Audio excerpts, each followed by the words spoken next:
A lot of this isn't going to make sense to you, and I'm sorry about that. I'm just going to start at the beginning, with the house.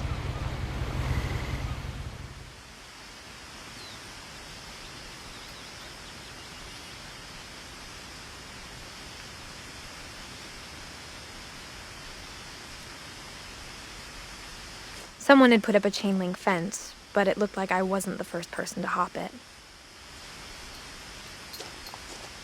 My brother Milton disappeared when I was 4. It was like the house just swallowed him up.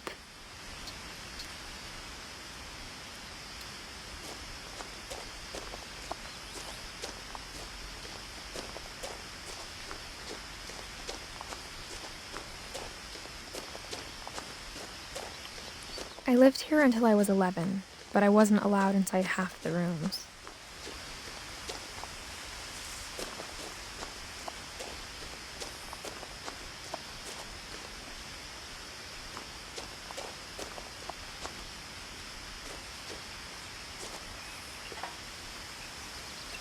Inside the mailbox were bills from 7 years ago, marked urgent, open immediately.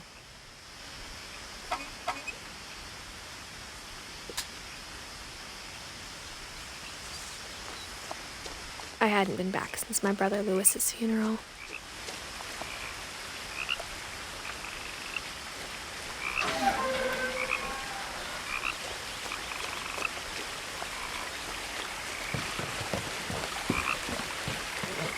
In her will, my mother left me a key, but didn't tell me what it unlocked. Maybe she thought I'd know, or she thought that the mystery would be enough to bring me back.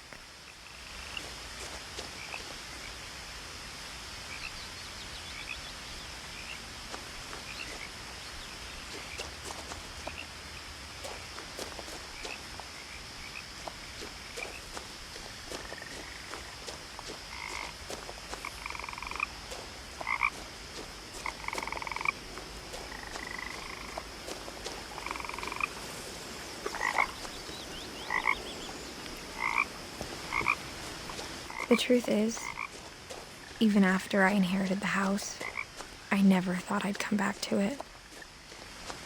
But now I had questions about my family that only the house knew the answers to.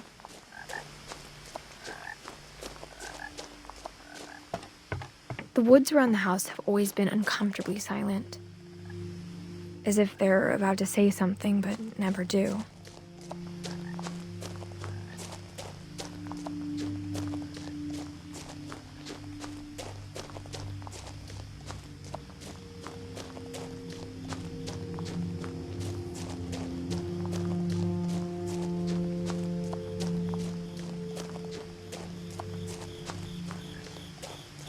The house was exactly like I remembered it, the way I'd been dreaming about it.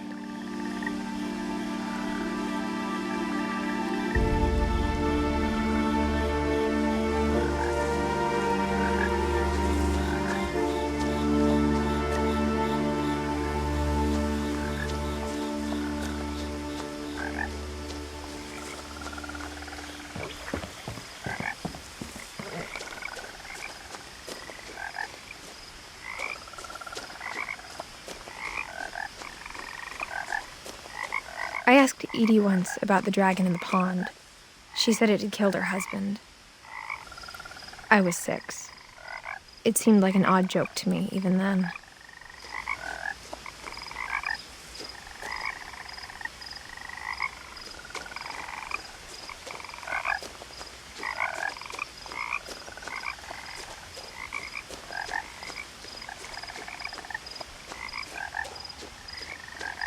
As a child, the house made me uncomfortable in a way I couldn't put into words.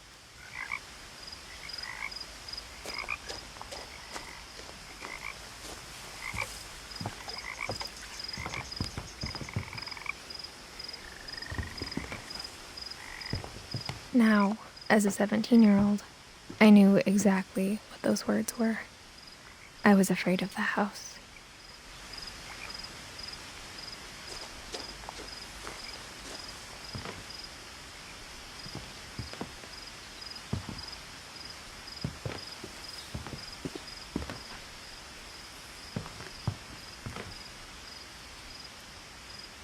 I hoped the key might unlock the front door. It didn't.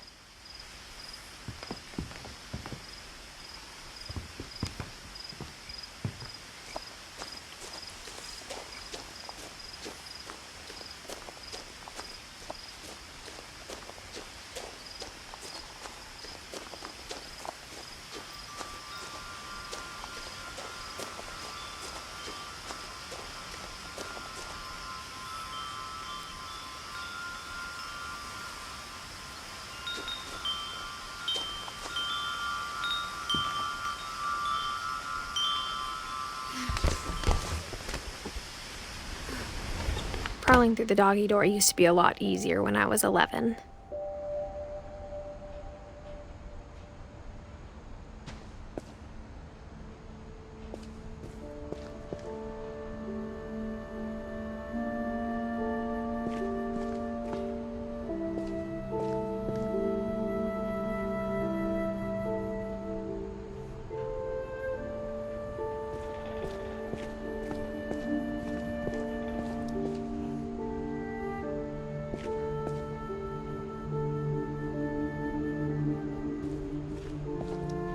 For the first time in years,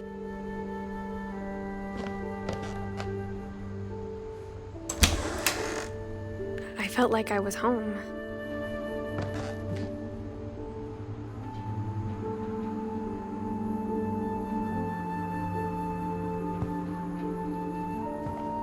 But instead of a family, there were just memories of one.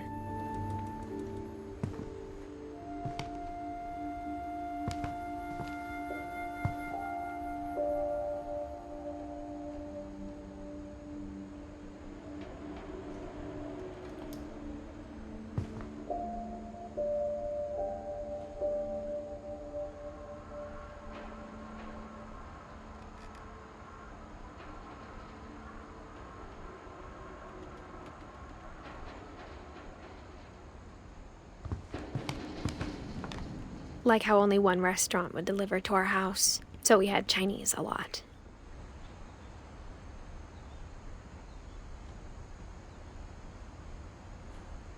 Or how after Louis started working at the cannery, we all got sick of eating salmon. Except our cat, Molly.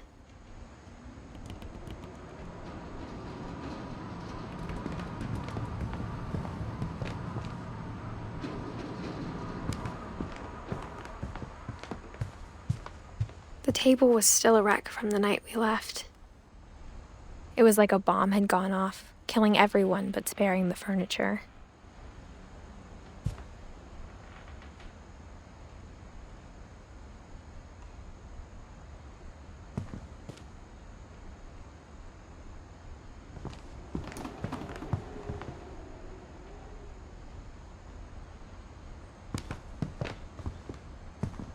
My mom was the only one of us who could imagine Great-Grandma Edie living in a nursing home.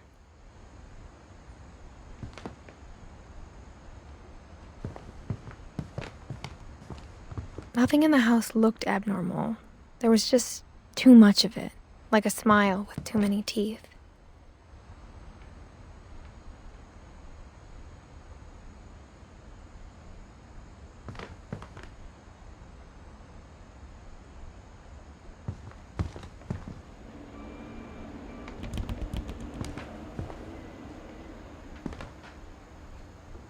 Even the fireplace had a story. Edie told me the bricks came from the original house, after it sank.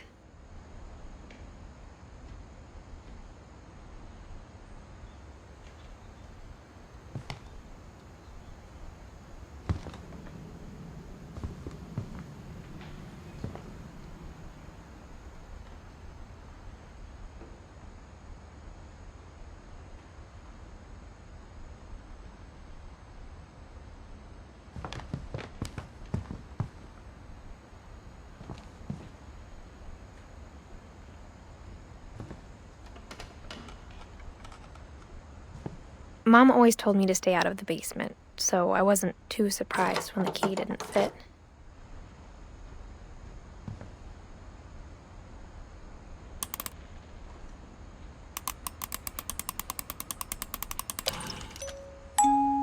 Great-Grandpa Sven built a music box for Barbara. along with the rest of the house.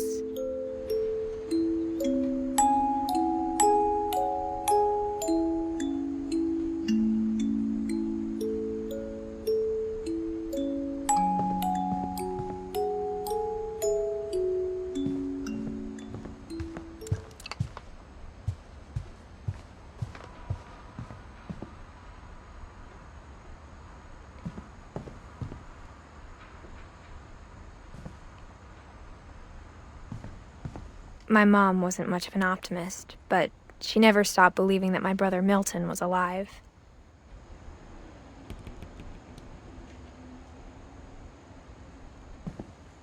A lot of things got left behind in the whirlwind of that last night.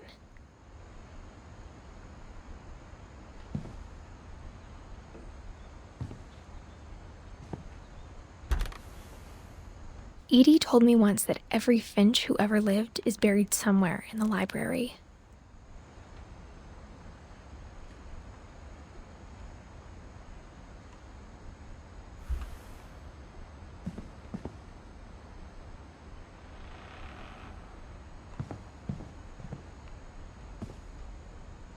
After Milton disappeared, Mom sealed up all the bedrooms. Then Edie retaliated and drilled peepholes.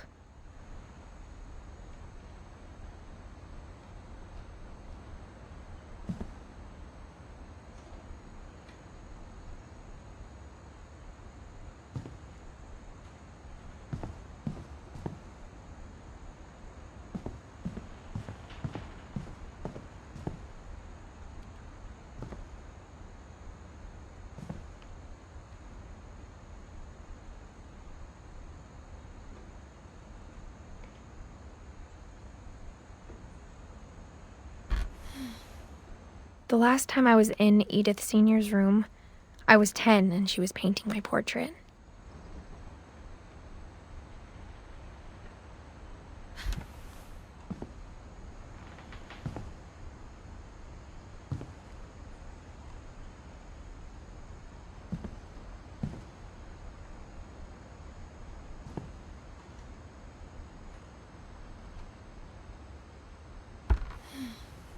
My Grandpa Sam spent 7 years sharing a room with his dead brother, Calvin.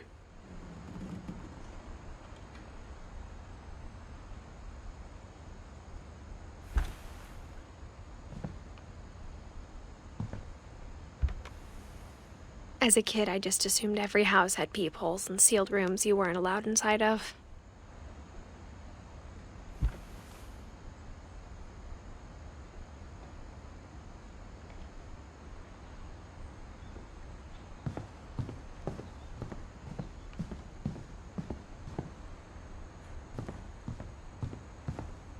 Whenever people ask me about my family, the first thing they always want to know about is Barbara.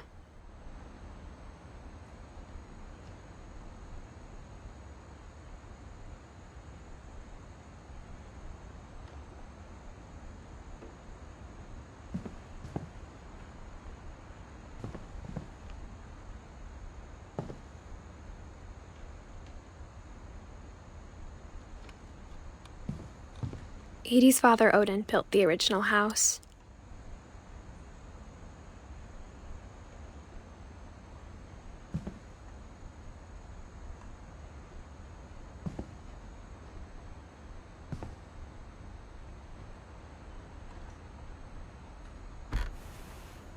Barbara was a child star for 2 years, until America grew out of it.